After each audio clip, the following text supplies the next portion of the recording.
जब एनएमसीजी स्वयं स्वीकार कर रहा है कि बाढ़ के समय नदी का जल एसटीपी तक पहुंच सकता है, तो यह स्पष्ट रूप से दिखाता है कि यह स्थान प्राकृतिक जल बहाव क्षेत्र का हिस्सा है। ऐसी स्थिति में बाढ़ के दौरान एसटीपी स्वयं प्रदूषण फैलाने का स्रोत बन सकता है, खासकर अगर संरचना क्षतिग्रस्त हो जाए या अधिक जल दबाव में बह जाए। एनजीटी का सवाल, ऐसे स्थान पर निर्माण की अनुमति क्यों दी गई? एनएमसीजी को दो बड़े सवालों के जवाब देने के निर्देश दिए गए।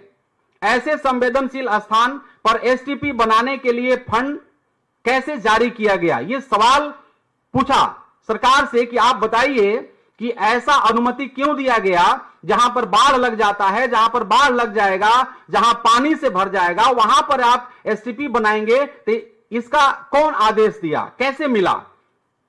क्या कोई दिशा निर्देश, सिटिंग गाइडलाइन जारी किया गया है कि एसटीपी या कॉमन इफ्लुएंट ट्रीटमेंट प्लान जैसे ढांचे कहां बनाए जाएं ताकि बाढ़ क्षेत्र और पर्यावरणीय जोखिम से बचाया जा सके?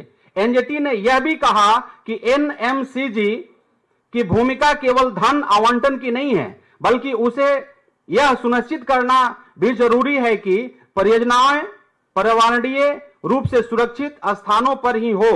उपरोक्त तथ्यों से साफ है कि प्रदेश भाजपा सरकार प्रधानमंत्री को और बिहार के जनता को अंधेरे में रखकर चुनाव में प्रचार पाने के लिए एवं अवैधानिक काम को आकार दे रही है। मित्रों, आप सभी को मालूम होना चाहिए, आपको पता होना चाहिए कि आदरणीय मोदी जी आज बिहार में हैं।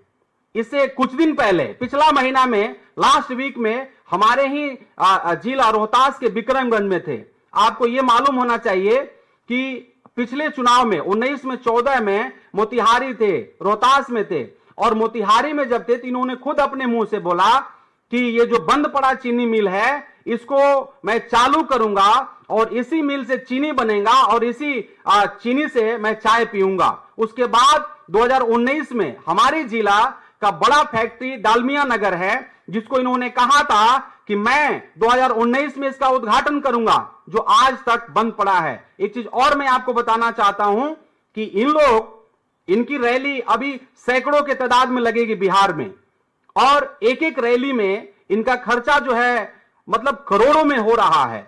अगर एक रैली, दो रैली यदि स्टॉप कर दिया जाए तो बहुत सारा बिहार में बंद पड़ा फैक्ट्री है, बहुत सारा बंद पड़ा मिल है। यदि इस पैसा को वहां पर इन्वेस्ट कर दिया जाए तो सैकड़ों हजारों के तादाद में नौजवान भाई जो रोड पे घूम रहे हैं, जो प्लान कर रहे हैं, बिहार को छोड़ रहे हैं, उस पर रोक लगाया जा सकता है।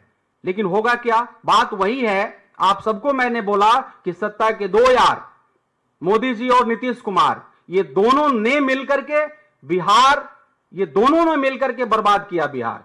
तो अब ये जो रिपोर्ट है, आप गए मंच पर बिहार में, एक चीज और आपने देखा होगा, मधुबनी में माननीय मोदी जी गए थे और ही स्पोकन वेरी वेल इंग्लिश।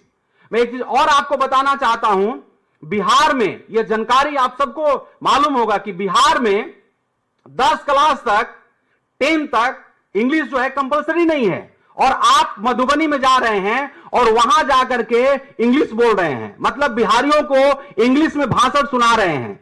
तो आपसे मेरा एक और निवेदन है कि आप इंग्लिश जब बोली दिए मधुबनी में, जब बिहार के बीच इंग्लिश बोली दिए, तो आप 10 तक जो कंपलसरी इंग्लिश नहीं है उसको आप कर दीजिए। देखिए, बहुत सारा मुद्दा है।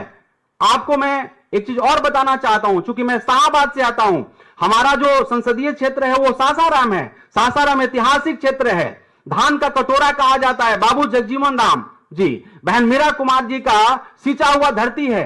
जो मुझे अवसर मिला तो कुछ सोचा जाए, 20 साल में लगभग कुछ महीना छोड़ दिया जाए तो 20 साल भाजपा और जेडीयू के पास में ये बिहार सरकार, बिहार का काज इनके हाथ में रहा और पूरे तरह से लोगों ने बर्बाद कर दिया। मैंने आपको रिपोर्ट बताया कि गरीबी चरम सीमा पर है, बेरोजगारी चरम सीमा पर है, लोग स्वास्थ्य से बदहाल हैं, लोग शिक्षा की जो हालत है वो बदहाली है। लेकिन रोज अब सैकड़ों रैलियां लगेगी और एक एक रैली में मतलब 80 करोड़, 90 करोड़, 100 करोड़ रुपया खर्चा होगा। और ये जो पैसे हैं बिहार के लिए और बिहार के जनता के लिए जो है, यदि सही वे में काम किया जाए तो बहुत कुछ हो सकता है। मेरे मित्रों, आज का जो ये मेरा मेन मुद्दा था, आज मैं आप लोग के सामने में लेकर के आया।